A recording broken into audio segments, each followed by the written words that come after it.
Hello students, today we will see about gravitational potential energy. So we know that the energy stored in an object because of its position or state is called potential energy. एखादा object आहे, त्या ऑब्जेक्टमध्ये energy store आहे, तर ते store energy म्हणजेच त्याची potential energy. एखादा ऑब्जेक्ट आहे, त्याची पोझिशन आणि स्टेटच्या हिशोबाने त्याच्यामध्ये एनर्जी स्टोअर असेल तर त्याला आपण पोटेन्शियल एनर्जी म्हणतो. एक्झाम्पल काय? Chemical in the bomb. बॉम्बमध्ये केमिकल ते पोटेन्शियल एनर्जी आहे. Water stored in a dam. डॅममध्ये पाणी थांबलेलं आहे म्हणजे ती सुद्धा एक पोटेन्शियल एनर्जीचा एक्झाम्पल आहे. आणि पोटेन्शियल एनर्जी ही कायनेटिक एनर्जीमध्ये कन्वर्ट होण्यासाठी तयार असते. मग जेव्हा ते कायनेटिक एनर्जीमध्ये तयार झाली तेव्हाच म्हणजे ट्रान्सफॉर्म झाली तेव्हाच आपण ते एनर्जी यूजसुद्धा करू शकतो. जसं का बॉम्ब, आग लावली तर बॉम्ब फुटून जातो म्हणजे कायनेटिक एनर्जीमध्ये चेंज झाला आणि ते नंतर काय बनलं? साऊंड एनर्जी, लाईट एनर्जी यांच्यामध्ये ते कन्वर्ट झालं. नंतर water stored in a dam potential energy, पण water flowing from the dam kinetic energy. तर मागच्या स्टँडर्डमध्ये तुम्ही शिकलेच असाल नाही स्टँडर्डमध्ये. This energy is relative and increases as we go to the greater heights from the surface of the earth. जसं जसं आपण अर्थच्या वर जाऊ तशी तशी ही एनर्जी काय होईल? इन्क्रीज होत जाईल. कारण की समजा पोटेन्शियल एनर्जी एक ऑब्जेक्ट आहे मास यमचा आणि हाईट एचवर तो ऑब्जेक्ट आहे, तर त्यामध्ये पोटेन्शियल एनर्जी किती राहील? mgh. ठीक आहे, म्हणजे ग्राउंडवर आपण कन्सिडर करत आहोत आणि ती 0 असते. एखादा दगड आहे याच्यामध्ये पोटेन्शियल एनर्जी कशी आहे? सध्या 0 आहे. व्हेन एच इज स्मॉल, जेव्हा रेडियस आणि अर्थची रेडियस पाहतो ना आपण, एखादा ऑब्जेक्ट आहे अर्थवर इथे, तर याची हाईट किती राहील? जेवढी याची रेडियस राहील अर्थची. समजा आर या रेडियसवर आहे तर जी तर कॉन्स्टंट असतेच, म्हणून हा फॉर्म्युला आपण यूज करू शकतो mgh. पण एच जर लार्ज असेल म्हणजे हाईट जास्त असेल, जसं का सॅटेलाईट झालं, माउंट एव्हरेस्टचा टॉप झाला, तर इथे हाईट जास्त झाली ना, तेव्हा काय होते?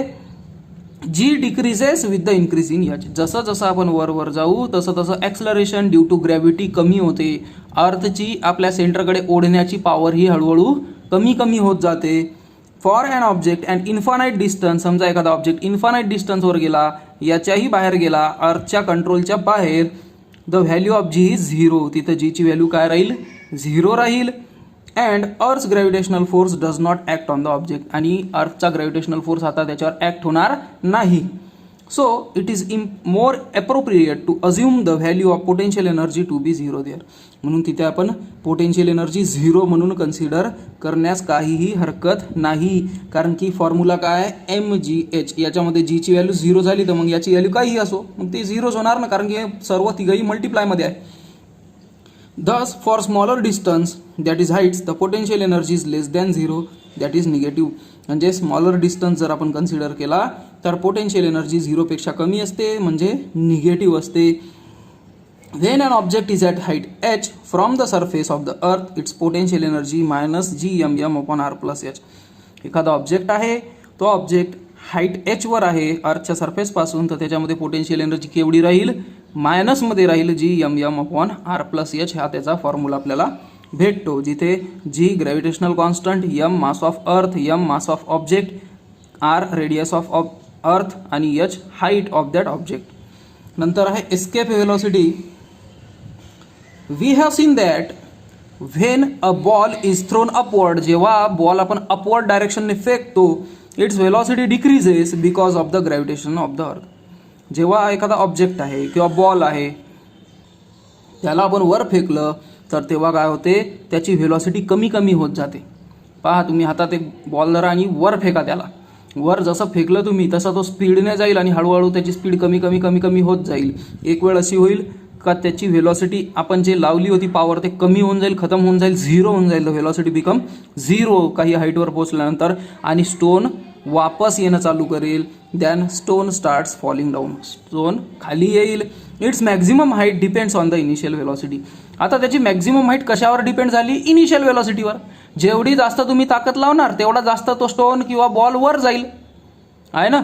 जेवढी कमी ताकद लावाल तेवढी ते कमी लागेल, तेवढं जास्त हाईट ते घेणार नाही.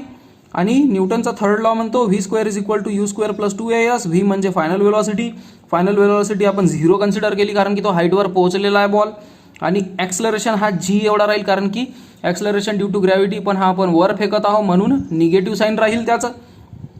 आणि जर याला आपण सॉल्व्ह केलं तर मॅक्झिमम हाईट बॉलची किती येईल, डिस्प्लेसमेंट एवढी is equals to -u²/2g. Minus काऊन आलं, कारण की तो बॉल आपण वर फेकत आहोत.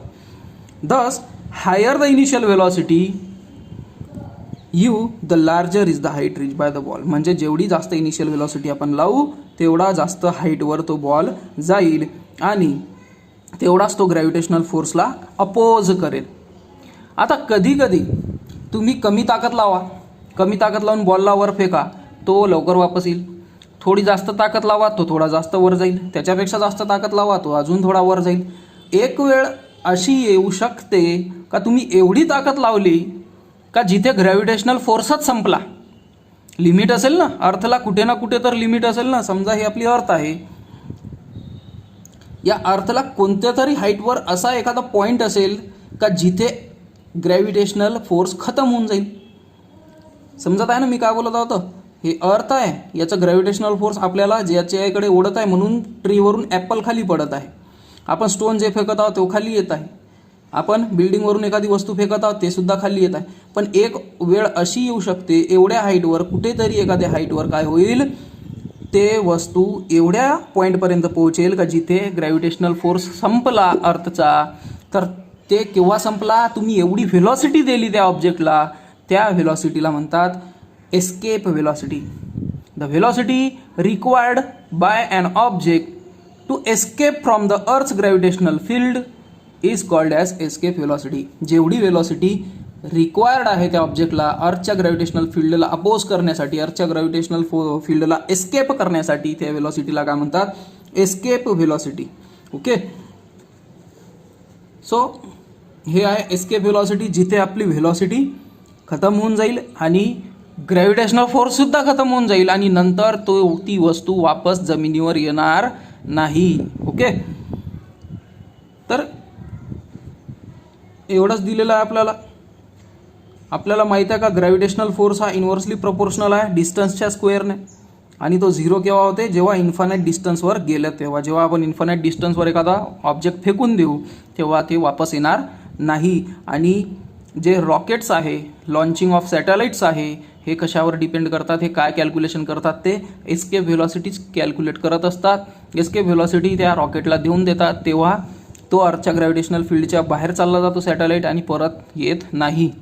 ओके, मग नंतर आहे एखादा ऑब्जेक्ट आहे ज्याचं मास m आहे, तर सरफेसवर असेल तर त्याच्यामध्ये कायनेटिक एनर्जी असते 1/2 mv². पोटेन्शियल एनर्जी असते -gmm/r.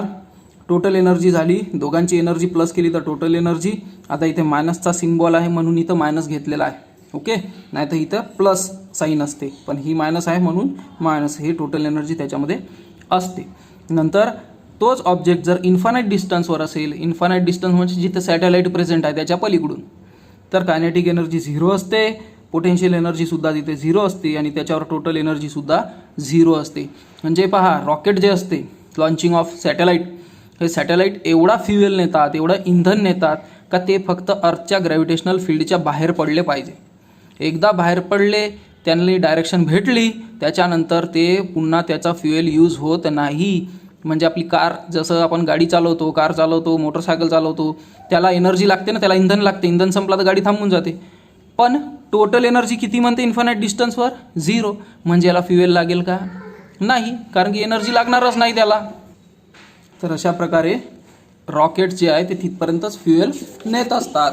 त्याच्यानंतर आहे from the principle of conservation of energy. Energy कन्झर्वेशनचा एक प्रिन्सिपल आहे का energy can neither be created nor to be destroyed, it convert into one form to another and the total energy of the universe remains the same. Total energy कधी सारखीच असते म्हणून E1 is equals to E2 होईल. म्हणजे हे झालं kinetic, आपला ग्राउंडवरची energy, हे झाली स्पेसमधली म्हणजे इन्फानाईट डिस्टन्सवरची एनर्जी, हे सेमच राहील. तर एस्केप व्हेलॉसिटी म्हणजे हे, याचं कॅल्क्युलेशन केल्यावर हे आपल्याला एवढं भेटलं. तर v याचा स्क्वेअर रूट काढला तर आपल्याला एस्केप व्हेलॉसिटीचा फॉर्म्युला भेटते 2gm/r. तर तो भेटतो 11.2 km/s. म्हणजे जे स्पेसक्राफ्ट आहे, which are sent to the moon or other planets have to their initial velocity larger than the escape velocity.